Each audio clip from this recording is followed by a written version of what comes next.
नमस्कार, heart talk Bharat देख रहे हैं आप। मैं हूं दिवाकर विक्रम सिंह। इजरायल और ईरान के बीच चल रहे संघर्ष में जो भी परिस्थितियां उत्पन्न हो रही हैं उस पर हम अपनी बात रख रहे हैं और साथ ही साथ आपको ये भी बता रहे हैं कि आगे आने वाली परिस्थितियां क्या होंगी। इस संदर्भ में हम सैन्य और रणनीतिक मामलों के विशेषज्ञ कर्नल वीरेंद्र शाही सर को बराबर जोड़ते हैं। हार्ट टॉक भारत पर वो अपनी बात और अपने अनुभव को शेयर करते हैं कि आर्मी के दृष्टिकोण से जो कुछ भी घट रहा है इन दोनों देशों के बीच संघर्ष के दौरान उसके मायने और मतलब क्या है। खबर यह है कि अब वहां पर भारत की तरफ से दूतावास की तरफ जारी कर तेहरान में कि लोग अपने सुरक्षित स्थानों पर रहें। और ये भी खबर है कि 110 भारतीयों का एक पहला जत्था ईरान छोड़ करके निकल चुका है और आर्मीनिया के बॉर्डर से वो बाहर निकाला जा रहा है। इसलिए रेस्क्यू ऑपरेशन भी एक तरह से इवैक्यूएशन जिसको कहते हैं इवैक्यूएट करवाना, उसको भी काम शुरू कर दिया है भारत ने। सो इवैक्यूएशन ऑपरेशन में भी भारत ने एंट्री ले ली है। तो इस तरीके से आप समझ सकते हैं कि युद्ध की परिस्थितियां क्या हो चुकी हैं। उधर तेल अवीव सहित इजराइल के तमाम शहरों पर ईरान के अटैक हो रहे हैं, मिसाइल अटैक, लेकिन ईरान की राजधानी तेहरान को इजराइल ने जला दिया है। उससे भी ज्यादा महत्वपूर्ण खबर यह है कि कनाडा में G7 की मीटिंग से अमेरिका के राष्ट्रपति डोनाल्ड ट्रंप मीटिंग आधा ही छोड़ करके, मतलब अभी कुछ देर में वो डिनर करेंगे और डिनर करने के बाद निकल जाएंगे। दो बातें होंगी, एक तो प्रधानमंत्री नरेंद्र मोदी से उनकी कोई मुलाकात नहीं होनी है, दूसरी बात वो अचानक कनाडा से अमेरिका रवाना हो रहे हैं और वहां पर वो क्या कुछ दिशा निर्देश दे सकते हैं। परिस्थितियां यही बताई जा रही हैं कि मिडिल ईस्ट में और खास करके इजराइल और ईरान के बीच जो संघर्ष चल रहा है उसका कोई एक नया मोड़ आने वाला है। क्या अमेरिका की एक डायरेक्ट एंट्री होने वाली है? इन तमाम मुद्दों पर हम कर्नल शाही सर से बात करेंगे। कर्नल शाही सर, आपका बहुत बहुत स्वागत मॉर्निंग के इस शो में। क्या परिस्थितियां आपको नजर आ रही हैं? मैंने सूरत हाल के उन बातों को जनता के सामने रख दिया है जो वास्तव में अभी तक घटित हुई है। धन्यवाद दिवाकर जी, बड़ा मुझे प्रसन्नता होती है हमेशा आपके चैनल पर। आज का इतना महत्वपूर्ण जो घटित हो रही है युद्ध की बातें, उनको देखते हुए मैं समझता हूँ स्ट्रेट अवे हम विषय पर आ जाएंगे। कुछ चीज़ें जो हैं वो बड़ी नोटवर्दी हैं, जैसा आपने बताया महत्वपूर्ण है। एक तो डोनाल्ड ट्रंप का G7 की मीटिंग को छोड़कर तुरंत वापस आना, और उन्होंने मैसेज दिया है अपने CDS को कि वॉर रूम में वो डायरेक्ट पहुंचेंगे, वॉर रूम रेडी होगा उनके अगले निर्देश के लिए। दूसरी बात, उन्होंने चेतावनी दी है तेहरान को खाली करने की, कि वहाँ से सब नागरिक निकल जाएं, जो स्पष्ट रूप से दर्शाता है कि शायद वहाँ कुछ बड़ा होने वाला है। तीसरी बात उन्होंने जो कही है उसमें कहीं हल्की सी एक आशा की किरण नजर आती है कि उन्होंने ईरान को आगाह किया है कि we should talk before it is too late. अब भी शायद उन्होंने एक रे ऑफ होप, शांति की बनाकर सोच कर रखी है। इसके साथ ही एक समाचार और आया कि चाइना ने ऑफर किया है कि वो नेगोशिएशन कर और इनकी कुछ समझौता करा सकते हैं। मैं उसको इतना ज़्यादा महत्व नहीं देता, क्योंकि अमेरिका का लक्ष्य तो होगा कि चाइनीज़ इन्फ्लुएंस को वहाँ से बाहर निकालना। तो इस बात पर कहाँ तक समझौता हो पाएगा मैं कह नहीं सकता। जहाँ तक युद्ध का सवाल है, कल शाम को जब हमने बात की थी तो सामने आया था कि इजराइल ने एयर सुप्रीमेसी स्थापित कर ली हो गई है और डिक्लेयर कर दी है। उसमें एक कदम और आगे लेते हुए आज का उनका जो सुबह ब्रॉडकास्ट आया उसमें उन्होंने बात की है एयर डोमिनेंस। सुप्रीमेसी में थोड़ा बहुत कंपटीशन रहता है दो फोर्स, जी जी, पर जब एयर डोमिनेंस की बात करते हैं तो उसमें मतलब होता है दूसरे को बिल्कुल पछाड़ दिया। और इसका उन्होंने ग्राउंड पर सबूत दिया कि F-14 जो ग्राउंडेड थे, जिन्होंने टेक ऑफ करना था इजराइल पर हमले के लिए, उनको ग्राउंड पर ही मार गिराया गया है ड्रोन द्वारा।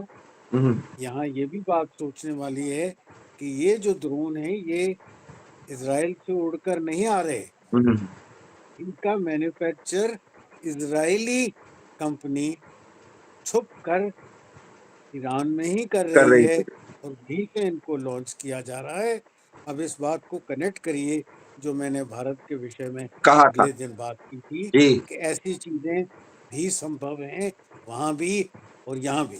बिल्कुल। ये हम दर्शकों को समझा दें, कर्नल शाही सर जो कि बराबर ऑपरेशन सिंदूर से हमारे साथ जुड़ रहे हैं, हार्ट अटैक के एक एक वीडियो पर आप देख सकते हैं। कर्नल सर ने जो बताया तो मैं बताना चाहता हूं कि अब ड्रोन जब से ज्यादा इस्तेमाल हो रहा है, ड्रोन को इंडिया के अंदर घुस करके उनके एजेंट हमारा एक देश में ही एक स्थान खोज सकते हैं और ड्रोन का निर्माण कर सकते हैं और वो ड्रोन को स्प्रेड कर सकते हैं और लक्ष्य पर टारगेट कर सकते हैं। इसलिए हमारे देश में ड्रोन पॉलिसी होनी चाहिए। कर्नल साई सर यही कहना चाह रहे हैं आप? जी हाँ, बिल्कुल। और हर नागरिक को जागरूक होना चाहिए। जी जी जी। हमें 140 करोड़ लोगों की 280 करोड़ आंखों की आवश्यकता है। जी जी जी। तो सर 280 एक तरह करोड़ से जो कानों आपने की आवश्यकता। बताई नई बात वो ये है कि अब सुपरमैसी नहीं डोमिनेंस है। सुपरमैसी में ईरान थोड़ा बहुत प्रतिरोध कर भी रहा था। ये सारा युद्ध जो है हवाई युद्ध है, हवाई हमलों का मामला है, लेकिन अब चूंकि उसके डिफेंस सिस्टम को, एयर डिफेंस सिस्टम को बर्बाद कर दिया है इसराइल ने, इसलिए इसराइल 2000 किलोमीटर से दूरी से उड़ान भर सकता है, अपने प्रक्षेपास्त्रों को भेज सकता है। ईरान की तरफ से उसका प्रतिरोध न के बराबर रह गया है। कर्नल सर इसके आगे का भी सवाल कि G7 के सभी देशों ने जो उसके सदस्य हैं, भारत उसका सदस्य नहीं है, भारत उसका सिर्फ गेस्ट मेंबर है, लेकिन जो स्थायी सदस्य हैं इन सब ने इजराइल का समर्थन किया है, क्योंकि ये सभी देश मानते हैं कि इजराइल अपने एग्जिस्टेंस की लड़ाई कर रहा है और ऐसे में ईरान उसे परमाणु युद्ध में तबाह करना चाहता था। तो इजराइल का हक बनता है कि वो अपने बचाव के लिए ईरान के इस क्षमता को खत्म करे। क्या कहना चाहेंगे आप? मैं बिल्कुल इस पूरी बात को देखा, सुना, समझा और G7 ने मिलकर ये संदेश दिया है दुनिया को। मेरे अपने मन में एक शंका आती है जी। कि इस्लामिक बॉम्ब नाम से जो मशहूर बॉम्ब हम्म, अभी भी एग्जिस्ट करता है हम्म, ईरान के बॉर्डर के बिल्कुल बाहर, हम्म। वो सब इनको क्यों बर्दाश्त हो रहा है? अगर ईरान की न्यूक्लियर कैपेसिटी के ये बहुत बड़ी बात। इतने खिलाफ हैं कि उसको नस्तानाबूद करने पर पड़े हैं, तो ईरान के बॉर्डर से बहुत दूर नहीं है पाकिस्तान की बात आप कर रहे हैं। पाकिस्तान, बिल्कुल। जहाँ पर वो रोज उठकर न्यूक्लियर की धमकी देता है और अब भी दी है, जी। इजराइल को दी है लेकिन सर कि एक इजराइल खबर अगर आई, हमले नहीं रोकेगा तो पाकिस्तान उस पर न्यूक्लियर अटैक लेकिन करेगा। एक खबर आई कि जब इजराइल का अगला निशाना पाकिस्तान हो सकता है तो पाकिस्तान की तरफ से ऑफिशियली मंत्री स्तर पर उनके दो मंत्रियों ने यह बयान दे दिया है कि हमने ऐसा कोई बयान नहीं दिया है। मतलब जब गीदड़ डरता है तो फिर वो भागता है। पाकिस्तान की तो बात ही क्या करें। देखिए, वो तो के पलटते रहते हैं जी बयान। जी जी जी। पहली बार ऐसा नहीं हुआ, कितनी बार ऐसा हुआ है। वो तो बयान पलटते रहते हैं।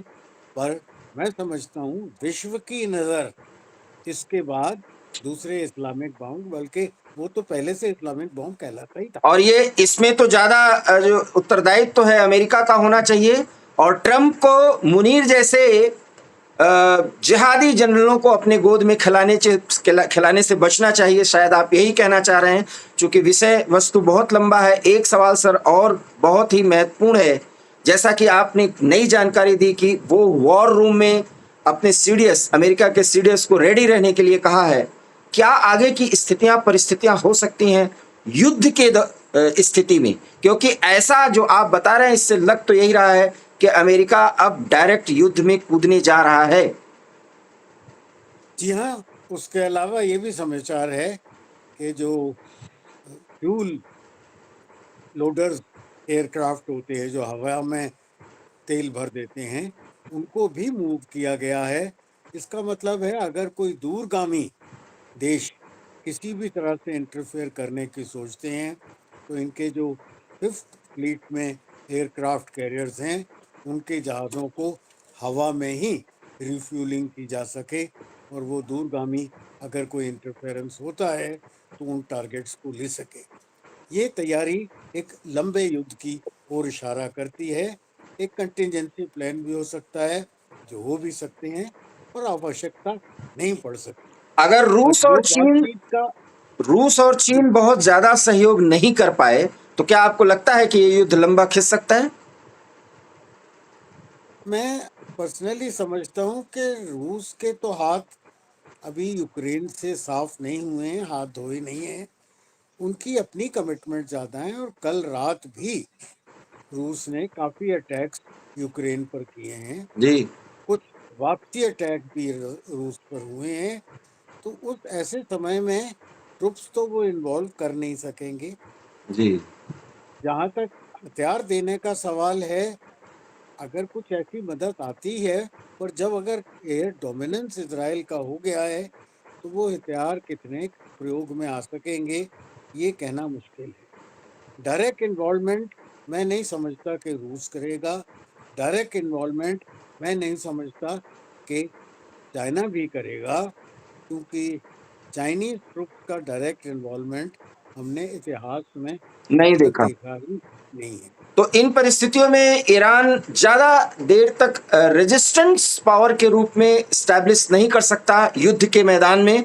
लेकिन हाँ, ये युद्ध है, अब देखते हैं आगे आगे क्या होता है। लेकिन आखिरी सवाल, क्या सर खामेनेई जिंदा या मुर्दा जैसा कि इजराइल कह रहा है उसे चाहिए, और अगर चाहिए तो क्या इजराइल अमेरिका के प्रयासों से अब इसी ओर आगे बढ़ेगा?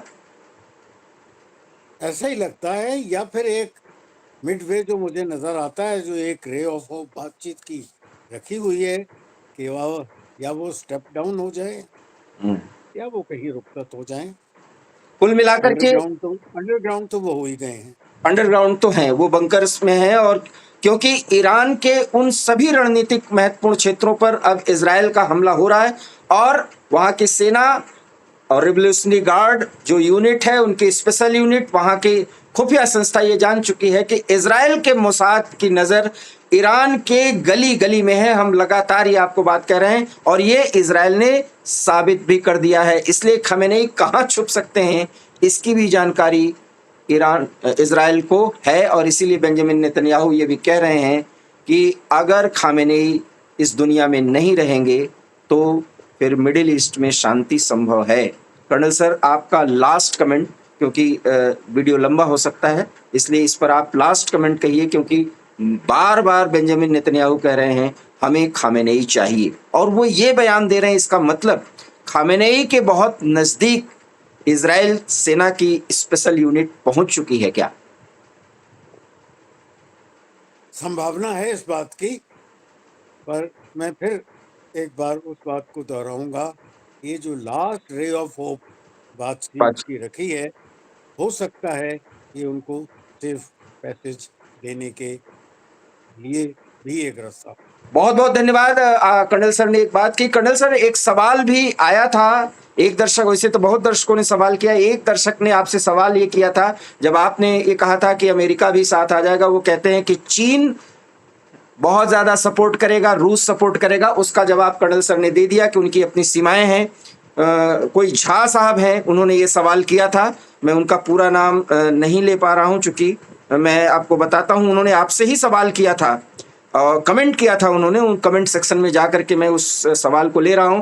तो अब झा साहब आप सुन लीजिए, अगर आप ये नया वीडियो देख रहे हैं, क्योंकि हम प्रतिदिन आते हैं युद्धरत दुनिया के तमाम उन देशों में भारत से क्या उनके कनेक्शंस हैं और क्या प्रभाव पड़ सकते हैं, हम इस पर डिस्कस करते हैं। तो आपने जो सवाल किया था कि इजराइल अगर अमेरिका का सहयोग पा रहा है तो रूस और चीन ईरान को समर्थन देंगे, और इसलिए चीन बराबरी की लड़ाई लड़ पाएगा। लेकिन उसकी सीमाएं क्या हैं वो कर्नल सर ने बता दिया। तो लगता है कि अब आपको इसका पूरा का पूरा उत्तर मिल गया होगा, लेकिन इसके आगे भी अगर सवाल हैं तो आप कमेंट कर सकते हैं जहाँ साहब। आपका बहुत बहुत धन्यवाद। ऐसे ही सवाल हम लेते रहेंगे। अगले वीडियो में हम इसी चर्चा को आगे बढ़ाएंगे। बहुत बहुत धन्यवाद। अगर आपका ये पूरा हमारी बातचीत आपको अच्छी लगी हो तो प्लीज़ हमारे वीडियो को लाइक कीजिए, शेयर कीजिए। हमारे चैनल हार्ट टॉक भारत पे प्लीज़ जुड़िए और कर्नल सर से अपने सवाल जरूर पूछिए। कर्नल सर, आपका भी बहुत बहुत धन्यवाद। नमस्कार। धन्यवाद।